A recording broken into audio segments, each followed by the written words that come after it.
Good evening, children. Today in this video, we are gonna learn about a story, Idgah. It is a story about a small boy. Let me tell you what is mean by Idgah. Idgah is place where mosque prayers are offered by the Muslims on special occasions or festivals like Ramadan or Bakrid. Id stands for festival, Gha stands for place of prayer.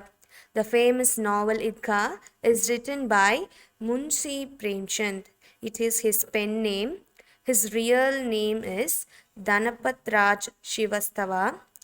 He was born in 1880 and died on 1936.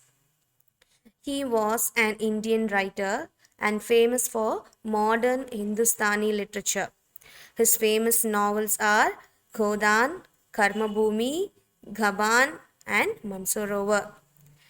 Idgah is a story of a small boy. He was only 4 years old. He was thin and poorly dressed. His name is Amit. He lives with his grandmother Amina.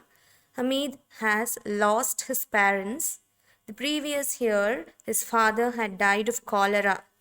Then his mother also died. From then, Hamid lives with his grandmother Amina. His old grandmother Amina fulfills their daily needs by doing some needlework for others. His grandmother had told him that his father had gone to earn money and his mother had gone to Allah to get lovely gifts. This made Amit very happy. He is full of hope and happily waiting for the day. Hamid had no shoes on his feet. The cap on his head was soiled and tattered. He knew that his father would come with sacks full of silver and his mother with gifts from Allah. This story begins on Eid festival morning. Hamid has only 3 paisa. His friends Mohammad, Moshin, Nore, and Shami have more coins than he had. He had very little money to spend on that. Hamid's granny, Amina, is sad. Hamid goes to his grandmother and says, Granny, I'll be first to get back, don't worry. Hamid leaves with other boys. They reached the outskirts of the town. They came across the stores of sweet stalls. In every sweet stalls, the sweets are in heaps like mountains. After some time, roads became to get crowded, all wearing perfumes and all bursted with excitement. At last, the Idgah starts. There are row upon rows of worshippers as far as the eye could see. Newcomers line up themselves behind the ones already there. The prayer has started. All praise their God Allah. After the prayer is over, men embraced each other. They rushed to the sweet stall and toy stores very fast. There is a merry-go-round with wooden elephants, horses, and camels. If you pay 1 paisa, you can have 25 rounds of fun. So his friend Mohammed, Moshin, and Nore and other boys mounted to the horses and camels. But the poor boy Hamid watches from the distance. After done with their rides, they all get into the toy shop.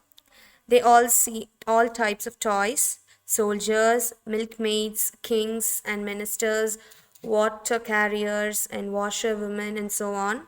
All toys cost 2 paisa each. But Hamid had only 3 paisa. How can he buy such expensive toys? But his friend Mahmoud buys a policeman in khaki with red turban on his head and a gun on his shoulder. Moshin buys a water carrier while Nore gets a lawyer. After the toys, they go to the sweet stall. Someone buys sizzling sweet candies, others gulab jamuns or alwas. They enjoy and take pleasure in tasting the sweets. Only Hamid is left out. Next to the sweet shop, there are few hardware stores and jewelry shops. The boys are not interested on those, but Hamid has a thought that each time his granny cooked chapati, the iron pan don't have hands. So he thinks that if he buys a pair of tongs, he will be very pleased, and the granny will never again burn her fingers. Tongs is an instrument used for picking up and holding things. Hamid buys those tongs and carries it on his shoulders. His friend Mohammed asked, "Are these tongs some kind of toy?" Hamid replies that, "Why not? Place them on the shoulder, it is a gun. Hold it in your hands, then it is a musical instrument." Likewise, Hamid is arguing with his friend to show that tong is a crucial one. They all return home. As soon as she hears his voice, Granny runs out of the house and picks him up and kisses him suddenly. She notices the tongs in his hands. Granny starts scolding him like, "You are a stupid child. It's already noon and you didn't have anything to eat or drink. Couldn't you find anything better in the fair than this of pair of tongs?" Hamid replies, you burn your fingers on the iron pan, so Granny, I bought it for you." Granny is deeply moved by Hamid's sacrifice. She starts crying. At this happy movement, the pair of tongs is a precious one as the sacks of silver.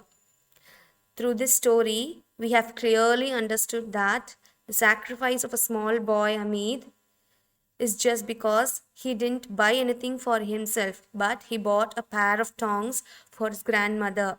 Hamid did not think about his needs. Instead, he wished that his grandmother don't burn her fingers while doing rotis. This story teaches us sacrifice, satisfaction, love, care, motherhood, happiness, and kindness. So children, I hope you have understood the story. Meet you in the next video. Thank you.